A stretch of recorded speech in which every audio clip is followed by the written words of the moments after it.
What's up YouTube, it's your boy John LSX and we're back with another video of Viejones, and today we're going to be working on my Burnout truck, getting it ready for next year, which is in a couple of days. We're going to get it ready for next year's show season. Hopefully it's done and complete.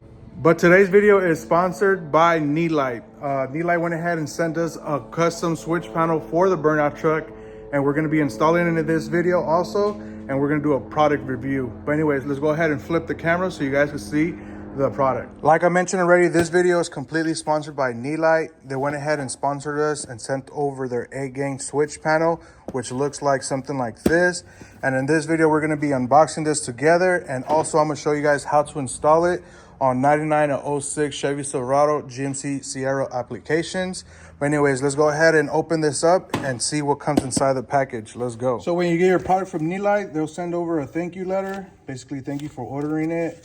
They offer more products as well. I'm gonna leave the link down in the description so you guys can see. This is basically the instructions on how to install it. It's a universal kit, so it works on anything. So I went ahead and took everything out the package. I have everything laid out right here on the table. Once again, you get your mounting brackets, your power, your ground, your harness, the harness that goes to the switch panel itself, your fuse box, your kill switch, the stickers that go on the switch panel. So these, you peel them off and you can stick them right here depending on where you're going to be using it for. But anyways, let's go ahead and install it on the Burnout truck. And it does come with instructions if you don't know how to install it, you guys, so don't worry about it. Like I mentioned already, this is a universal product. It works on all years, makes, and models, and it's pretty much easy. I'm not going to use instructions because I already know how to do this type of work. And if you guys been keeping up with the Burnout truck build, most of you guys know that I build my own harness for the E-fans for the transmission cooler and the E-fans for the radiator itself. I made my own harness, and this one's actually controlled by toggle switches. So if you come in the inside, I'll show you right here. And now that we're inside, I could give you guys a little bit of more explaining. So these toggle switches right here, all of them are differently. This one's for the E-fans for the transmission cooler. This one's for the radiator, and then this one's a switch for the two-step. We're going to be eliminating these toggle switches, and we're going to be using the Nilight switch. So now everything's going to be controlled by this little panel right here. Like I mentioned, probably these 4 down here for the E-fans and 1 for the two-step, and then I still have 3 banks left if I ever want to run lights on the exterior of the truck.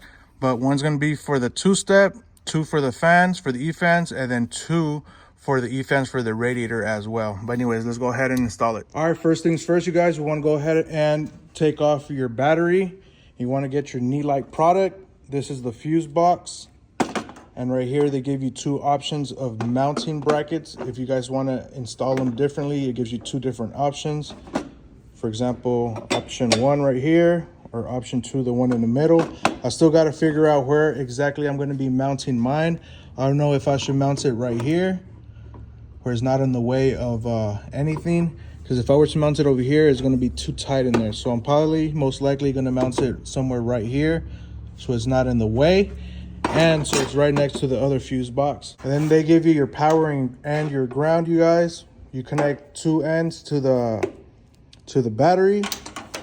This end connects to the kill switch. So the kill switch will go right here in the middle. And then the other end connects straight to the fuse box itself. So you got your power, your ground, and then you want to splice your power with the kill switch, and then the other end to the battery. I'll go ahead and install this so you guys get a better idea of what I'm talking about, because I'm probably confusing you guys, but to me this stuff is easy. But let's go ahead and install it right quick. All right, so install the mounting bracket right here next to the fuse box. It is not going anywhere. Up next, connect the fuse box to the mounting bracket. Let's go ahead and do that right now. Bolted up the fuse box to the mounting bracket.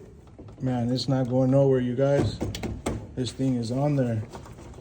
Now we got to do the power source, which is the power and ground. Go ahead and I'm gonna make these holes right here a little bit bigger so the battery bolts fit in. So I got to make that hole a little bit bigger. Go ahead and drill that up, or just cut it like a C cut so it could clamp on right here to the battery bolt. I just went ahead and just installed the battery. It's not connected to the terminals. Up next, what we got to do is connect our kill switch. I originally wanted the kill switch somewhere right here, but since we are limited of length on the positive cable, the kill switch has to go somewhere around this area. So this positive side of the cable reaches somewhere like right there, And then the other end that jumps from this bridge to the other bridge is going to go straight to the positive side of the battery. So this is exactly where I'm going to be installing the kill switch for the fuse box for this panel right here. So let's go ahead and install it somewhere right there, you guys. Let's go. All right, so this is what I wanted to show you guys. So the positive on the fuse box, it jumps to the kill switch. From the kill switch, this other cable, the other end, connects to the positive side of the battery. And now for the negative is easy. All you want to do is connect this end right here, which is negative, run it through this little slot and straight to the battery. And then all these banks right here is your power and your ground. These are for example, I'm gonna be running 4 E fans plus a kill switch, and then it also comes with the fuses in case one ever pops. Easy, go ahead and remove the fuse, replace it, and you're back in business.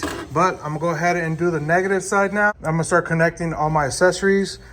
2 E fans right here for the radiator, 1, 2, and then 2 E fans for the transcooler, which is 1 and 2, so that's 4 spaces. So I mocked everything up right here in the engine bay. Yes, I still gotta ran my wire through the firewall into the cab and do all that good stuff. But this is the panel itself. So what you wanna do is go ahead and turn it on in the middle.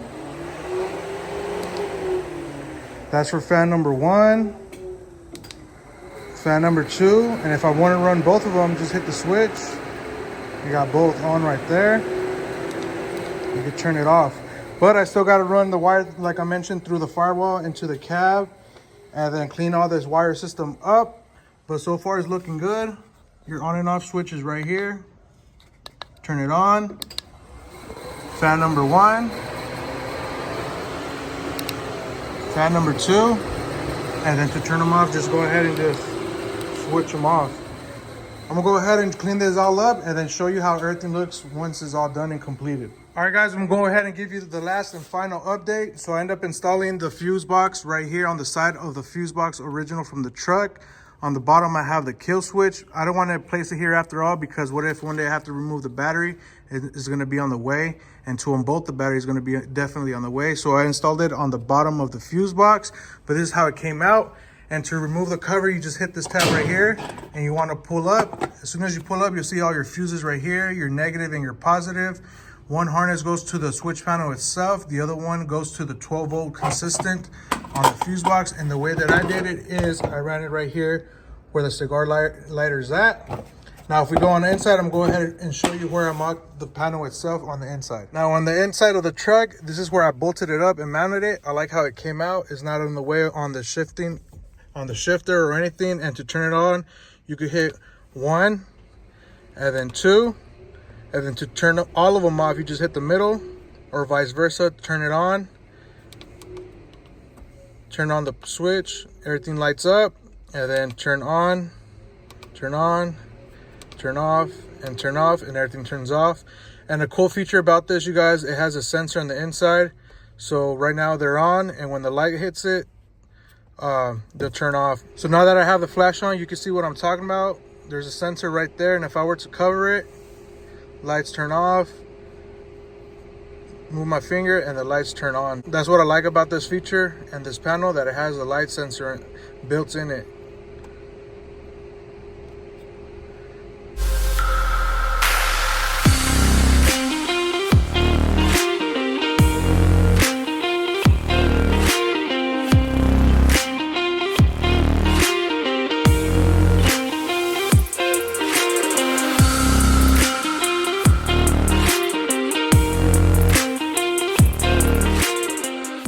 All right, guys, it's time to wrap up this video. I want to give a huge shout out to Nilight for sponsoring today's video and for also sponsoring the Burnout truck.